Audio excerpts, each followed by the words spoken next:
दुनिया में 10% से 15% लोग ऐसे हैं जो हर काम अपने बाएं हाथ से करते हैं। यदि आप उनमें से एक हैं, या यदि आपका कोई परिचित बाएं हाथ का है, तो आपको अपने आप पर गर्व होना चाहिए। आमतौर पर बाएं हाथ के व्यक्ति का जीवन दाएं हाथ के व्यक्ति जितना आसान नहीं होता है। प्राचीन काल से सिनिस्टलिटी या बाएं हाथ को सिनिस्टर या ईविल के बराबर माना जाता रहा है, और दाहिने हाथ को राइट यानी सही माना जाता है।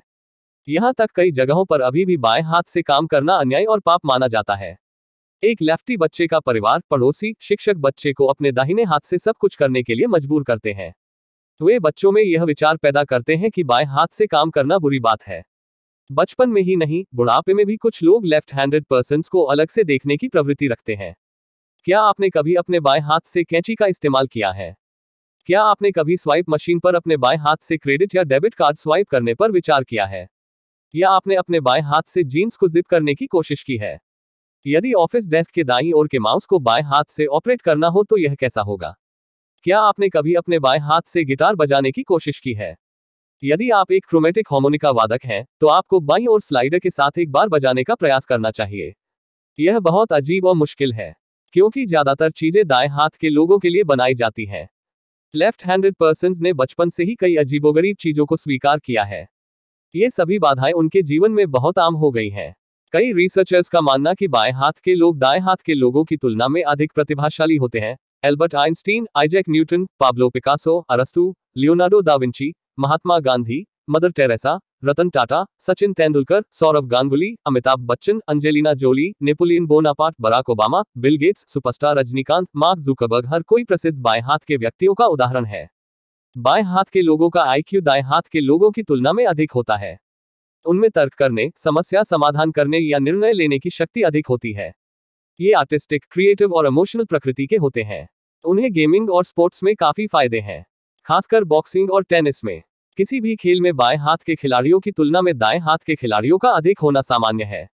जैसा कि देखा जा सकता है, बाएं हाथ के खिलाड़ियों की कम संख्या के कारण दाएं हाथ के खिलाड़ी को अक्सर दाएं हाथ के खिलाड़ियों के साथ अभ्यास करना पड़ता है। दाएं हाथ का खिलाड़ी दूसरे दाएं हाथ के खिलाड़ी पर हावी होने के लिए हमेशा तैयार रहता है। अब अगर प्रतिद्वंद्वी बाएं हाथ का हो तो दाएं हाथ के खिलाड़ी के लिए समस्या का कारण बन जाता है।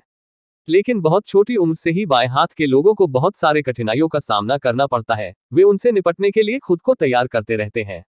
इसलिए प्रतिद्वंद्वी चाहे दाएं हाथ का हो या बाएं हाथ का, एक बाएं हाथ का खिलाड़ी हमेशा तैयार रहता है। यह पता लगाने के लिए कि दुनिया का 10 से 15% हिस्सा बाएं हाथ का है और बाकी का दायां हाथ क्यों है, हमें कुछ चीजों पर ध्यान देने की जरूरत है। जेनेटिक थियरी, मानव जीन निर्धारित करता है कि वह किस हाथ से काम करेगा। लगभग सभी ने इस थियरी को स्वीकार किया है। बाएं हाथ के होने के लिए मुख्य शर्त यह है कि माता और पिता से एक विशेष प्रकार का जीन विरासत में मिले।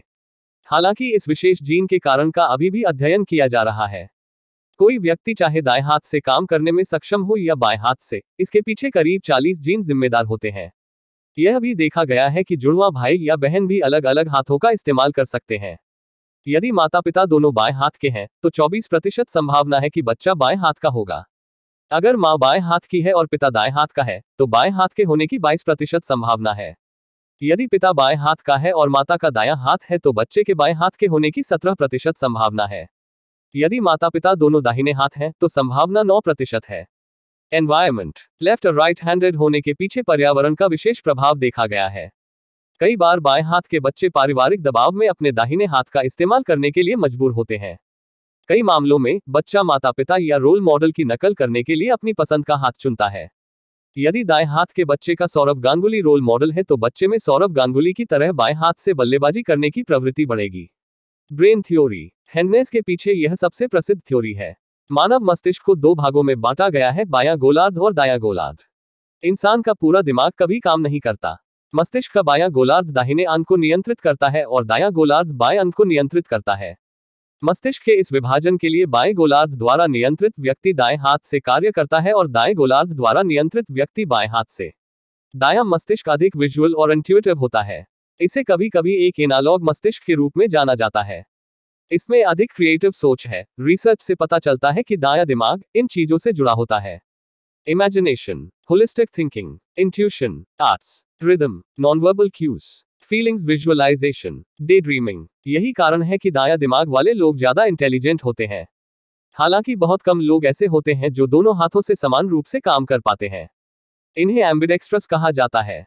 मिश्रित हाथ और उभयलिंगी को जोड़ना गलत होगा।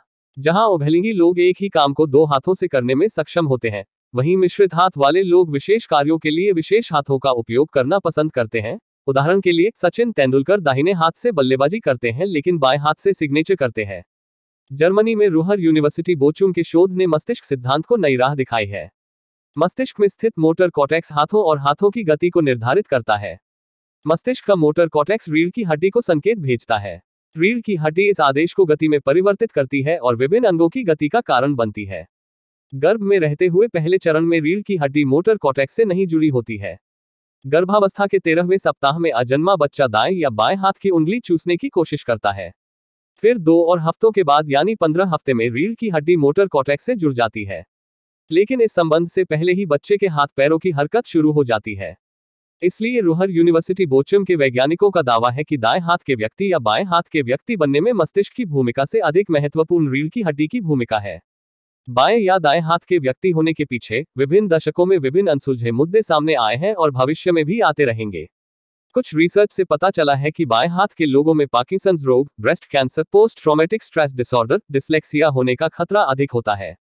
अच्छी खबर यह है कि बाएं हाथ के लोगों को अल्सर और आर्थराइटिस होने की संभावना कम होती है।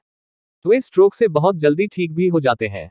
हर साल दाएं हाथ वालों के वर्चस्व वाली दुनिया में बाएं हाथ के लोगों को मनाने के लिए और रोजमर्रा के मुद्दों के बारे में जागरूकता बढ़ाने के लिए, जिनका लेफ्ट हैंडेड पर्सन सामना करते हैं, 13 अगस्त को इंटरनेशनल लेफ्ट हैंडर्स डे के रूप में चिन्हित किया जाता है।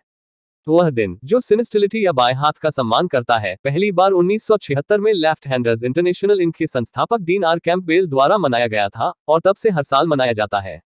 टुडेज टॉपिक चैनल की ओर से मैं सभी बाएं हाथ के लोगों को इस विशेष दिन की शुभकामनाएं देना चाहता हूं। इस वीडियो को अपने सभी बाएं हाथ के दोस्तों के साथ शेयर करें। बने रहें। मिलते हैं अगले विषय में। धन्यवाद।